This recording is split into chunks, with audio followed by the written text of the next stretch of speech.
La covivienda ha tenido mucho éxito en Dinamarca, pero en los últimos 10 y 15 años hemos visto algunos problemas. Cuando hablo de cooperativas aquí, cuando hablo de coviviendas, estoy hablando de un grupo de personas que se ponen en cooperativa, que tienen la propiedad de una propiedad colectiva, y para ser un miembro de esta cooperativa uno tiene que comprar una acción en esta cooperativa, y el precio de esta acción depende del reglamento, se regula por la cooperativa. Históricamente vemos que las cooperativas han existido en Dinamarca desde hace más de 100 años y han jugado un papel muy importante, sobre todo en la primera década después de la Segunda Guerra Mundial.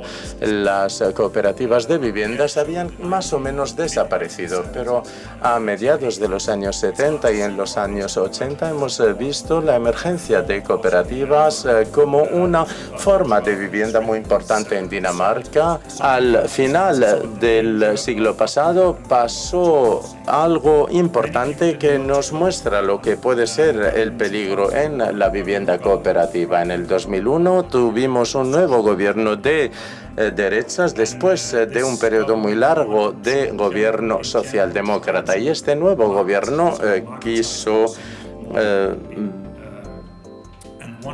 crear un mercado libre en la vivienda. Estamos pasando de una situación en la que tenemos un tipo de vivienda que está basado en el derecho al uso a un tipo de vivienda en la que la acción cooperativa tiene ya un valor de intercambio y cada vez es un producto de inversión en la que todo el mundo quiera invertir. Seguramente muchos de ustedes conocen el ejemplo icónico de Karl Marx-Hof.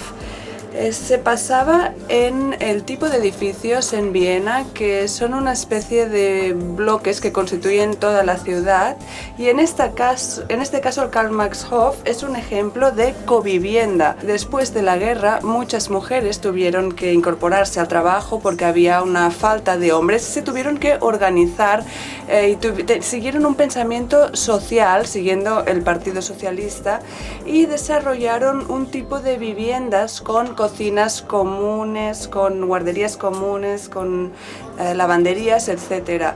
Y es interesante ver cómo en esta época la filosofía era que el 7% de los ingresos mensuales se destinaban a la vivienda, y creo que actualmente este porcentaje se sitúa alrededor del 50%. Este tipo de supermanzanas estaban orientadas también alrededor de la filosofía verde, de la ciudad como jardín. En realidad la vivienda se entendía como algo más que simplemente un refugio físico.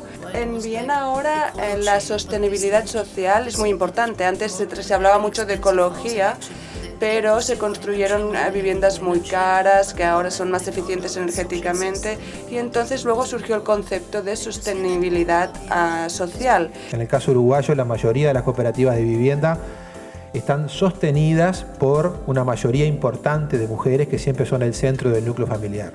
Una parte importante del sistema, obviamente, y central, es la autogestión de las propias cooperativas.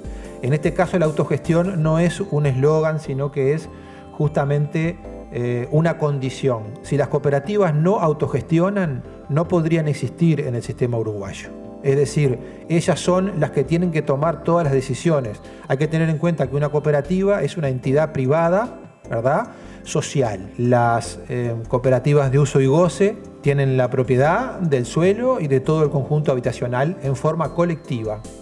Cada socio es un usuario permanente de una vivienda. Esa parte, esa vivienda puede ser heredable por los hijos, se puede vender, ¿verdad?, en algún momento determinado, que la familia tenga que salir por algún motivo. Y en ese momento lo que hace la cooperativa, o lo que correspondería hacer, en general se hace así, pero también tenemos situaciones de otro tipo en las que las propias presiones del mercado a veces influyen, es que se devuelven los aportes sociales, las partes sociales que el cooperativista puso en ese 15% que lo aportó en trabajo o en ahorro, o en todas las cuotas que pagó a lo largo del tiempo al Ministerio de Vivienda por su préstamo, se le devuelve al socio. Y es la cooperativa la que decide quién será el próximo socio que va a ocupar su lugar.